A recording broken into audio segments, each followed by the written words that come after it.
Good afternoon. You're watching Businessworld live here on One News. I'm Jes Delos Santos. Let's take a look at how the local bourse closed today, Tuesday.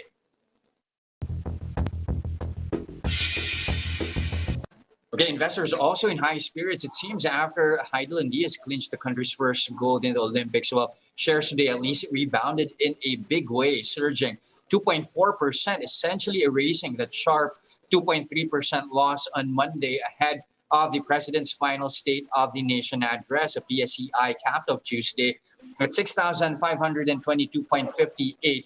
This comes on the heels of Moody's maintaining its stable credit outlook for the Philippines.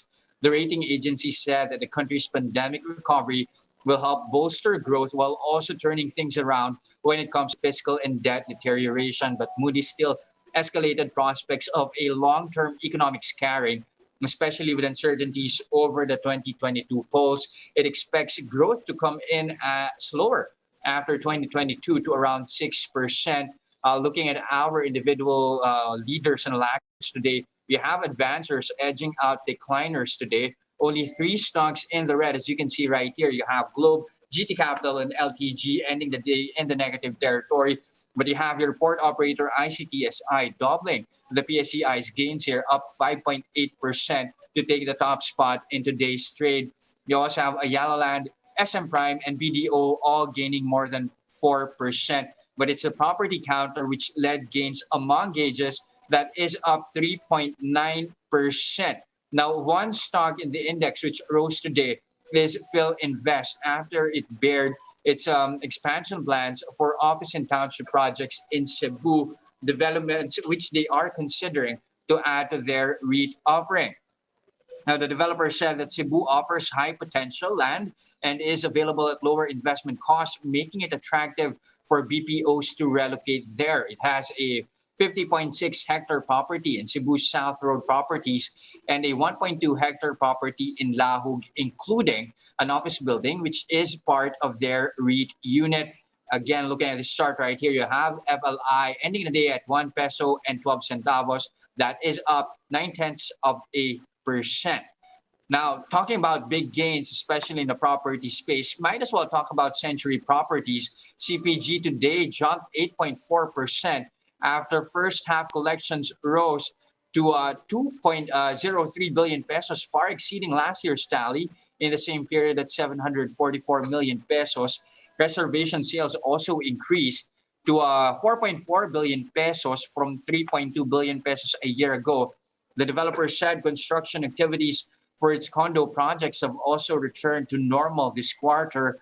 They are in fact set to turn over its first two towers for its Azure North project in Pampanga with sales value of more than 5.5 billion pesos.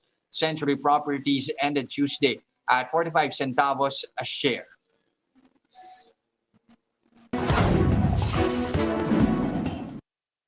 Here are other headlines we're keeping our eyes on. Hype from Hidilyn Diaz's historic Olympic gold win has yet to mellow down. She comes home tomorrow more than 35 million pesos richer with new properties.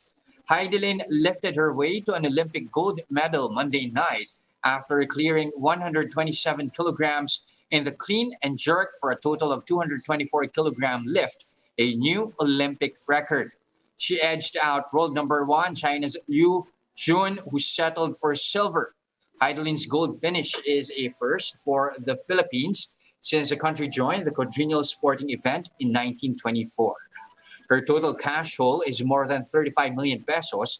That's 10 million pesos from the government, as stated by law, 10 million pesos each from business tycoons and sport patrons Manny Pangilinan and Ramon Ang. She will also receive 3 million pesos from Deputy Speaker Mikey Romero and 2.5 million pesos from her hometown, Zamboanga City. Hidilyn will also get a house and lot in Tagaytay from Philippine Olympic President Bambol Tolentino, as well as a 14 million peso condo unit in Eastwood City, courtesy of Mega World. Hidilyn returns to the country tomorrow per protocol set by the Tokyo Olympics Organizing Committee. Sports officials are preparing for her homecoming with protocols in mind. This means she and her team will have to quarantine for a week upon arrival. Now, top government officials are bracing for a possible return to stricter lockdowns in the event of a surge in Delta variant cases. In his SONA yesterday, President Duterte said he won't hesitate putting the country back to stricter quarantine. He says this is to prevent the same damage the variant is now causing in India, Indonesia, and Thailand, among others. National Task Force Deputy Chief Implementer Vince Dizon says they have already made efforts to expand ICU beds and boost vaccinations. He says the move to place several areas under stricter GCQ is a precaution against the Delta variant. Palace spokesman Harry Roque says monitoring and quarantine classification updates are made more frequent from every month to every 2 weeks now. Roque says President Duterte's next talk to the people may be scheduled tomorrow.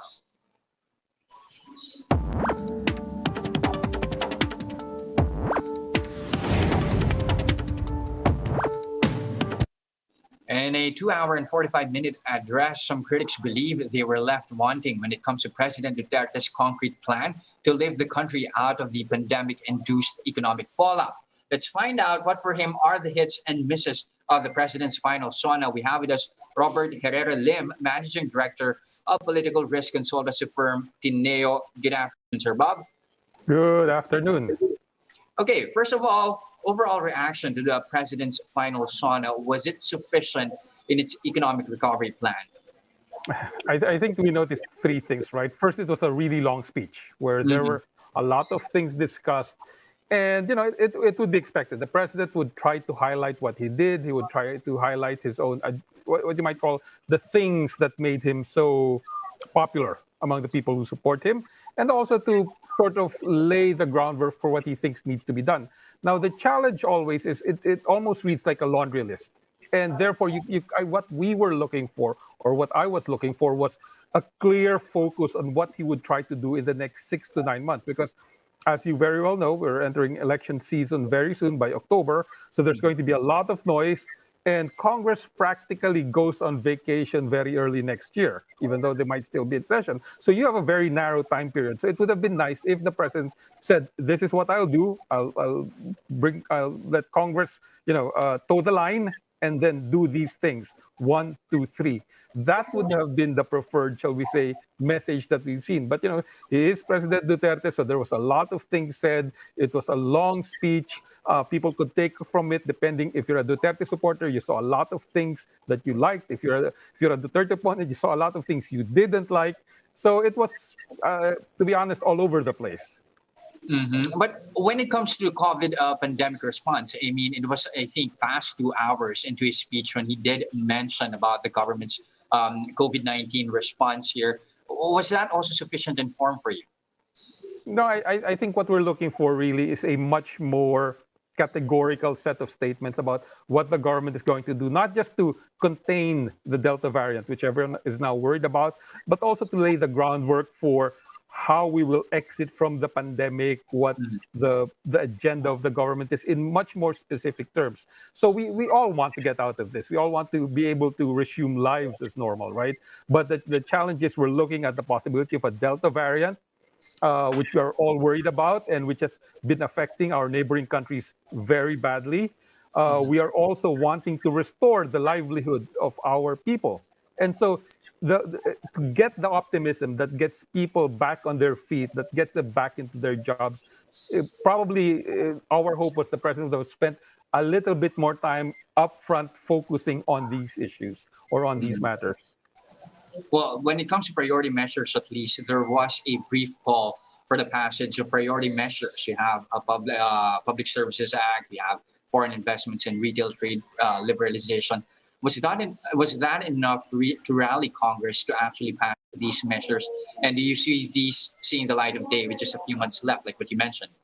Yeah. So the challenge always is every SONA, every president, and it's not just Duterte, every president comes up with their list of the legislation that they would like to put forward. So it really depends on the coordination that the administration does after the SONA, the way it explains its priorities, the way it rallies Congress into doing these things. Now, Congress was able to do that with Train. Congress was able to do that with Create. Question is, Can it do it with 3 laws? That seems really difficult considering the amount of debate that will be happening around these laws. First, the second is, since we're in a situation where people have been losing jobs, where people are concerned about the future, legislators will be careful about not doing legislation that might adversely affect the public. So there's going to be a lot of debate about these laws, and so maybe we'll have to wait for the next month or two. There are still a lot of things that need to be done, but the challenge is by October we will practically be in election season, right? So it's a very narrow window for the administration to try to pass these reforms or to do other Among these major three tasks. measures, Bob, which do you think would face huge opposition from the public? I would think it's the changes to the PSA law, okay? Mhm. Because changes to the PSA law would allow foreigners to come in, which increases competition. So the people who are on the back end of that competition, the interest that would be challenged by that competition, would have an incentive to say, let's slow it down, let's not do everything, let's put in safety measures, etc. So there are going to be fights, and we've seen that in the Philippines in the history of our country, right? Liberalization, deregulation have always been very challenging because there are powerful vested interests in the country. Now there are, of course, now voices, local groups saying that they be allowed first to recover before allowing foreign investments. How then should government balance this? That is a very difficult challenge, right? Because, again, yes, it's right. If you let foreigners come in, then you might say, yes, then our local companies are at a disadvantage. But at the same time, you're afraid that something that is temporary becomes permanent, and we are back to the situation where we were before. It's a really difficult challenge. And I think if you're just asking me at the end of the day what's going to happen, it's going to be one of the more insurmountable challenges of the next few months for the administration. Now, also during his address, there was what others would deem as an attack against the water concessionaires and oligarchs, despite having a new contract already with the government. What do you make of that, and will that be detrimental to a business climate that's still trying to recover? I think that was Duterte being Duterte. In other words, for him, the attack on the water concessionaires was a very successful win that he could show to people who follow him, to his supporters, that here I am, I'm going against the oligarchs, etc. So I think that stuck to him. I don't think it signals that he is going after them again, but I do think it signals that this was one of the things that he considers as having been a success, something that he could harp upon, something that he could show to the public why they should support a Duterte successor or Duterte candidates in the next election. So for me, it was more him reveling in the situation rather than signaling that he will implement future attacks against them. Now, also, Bob, you have the president taking time to tout their infrastructure achievements, especially when it comes to transportation rather, even at one point saying that they have taken away the misery of public commuting. Did they really achieve this? And of course, Build has been a let's say a flagship project here of the government. Did they spend enough on infrastructure though?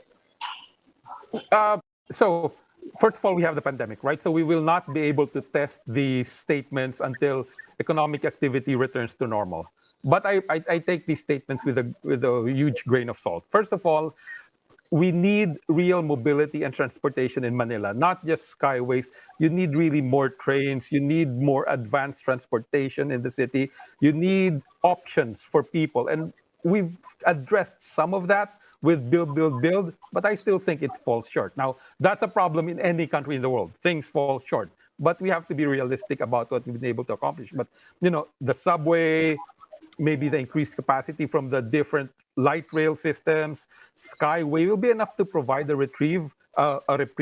But I think if we really want a modern transportation system, we still have a lot to go. And the second thing is we should also focus not just on Metro Manila, not just on the airports, but also on the transportation systems in the rest of the country. And not just for people, but for goods, produce, and there a lot still needs to be done. Okay, Bob, before I let you go, you have the president also saying that, not really closing the doors on the possibility of another strict lockdown, especially should a case surge happen due to Delta. Can we afford another one? It's going to be very difficult, and I think that's why they will try to be very careful about doing it. Now, I think President Duterte's mindset is still that if it needs to be done, I will do it. Obviously, there are voices in his cabinet who say, don't push it. But that's what we have to watch out for, because at the end of the day, if you're the leader, you have to answer for difficult questions.